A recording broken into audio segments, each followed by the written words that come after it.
हो जाई जिंदगी खराब, काहे पिएला गांजा शराब, राजा हो जाई जिंदगी खराब। नहीं हर जाइब फिर ना आइब, उब गइल जियरा हमार। तोहसे दिल से करीला हम प्यार, खाके कहतानी क्रिया तोहार।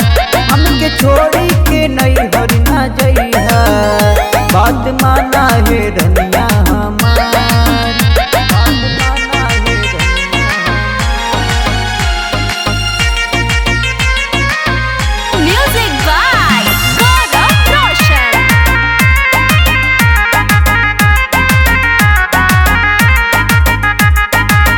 रान पड़ोसी बोली बोले, सास ससुर गरियावे, जेठ जेठानी देवरा ननदिया सुन के मौज उड़ावे।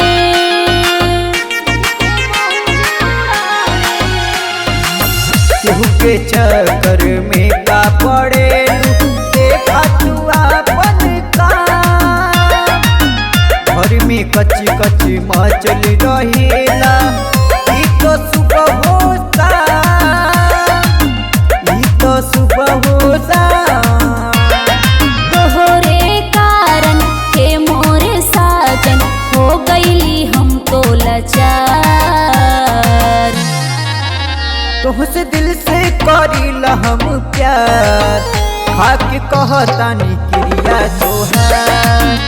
हमके छोड़ी के नहीं हर ना जइहा, बात माना है रनिया हमार, बात माना है रनिया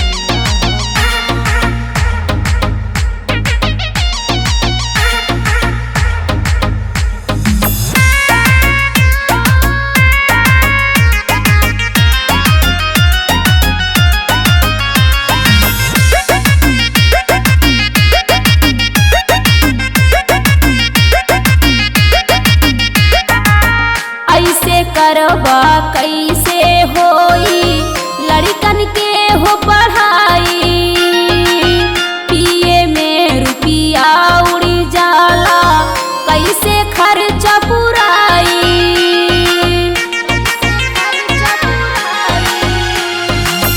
माई बाप के कसम खाई के तुमसे कहिला रानी, नशा के चक्कर छोड़ी के आपन राखब इज्जत पानी, राखब इज्जत पानी।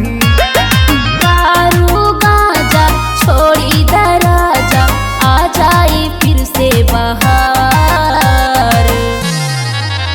तोहसे दिल से करीला हम प्यार, खाके कहतानी क्रिया तोहार।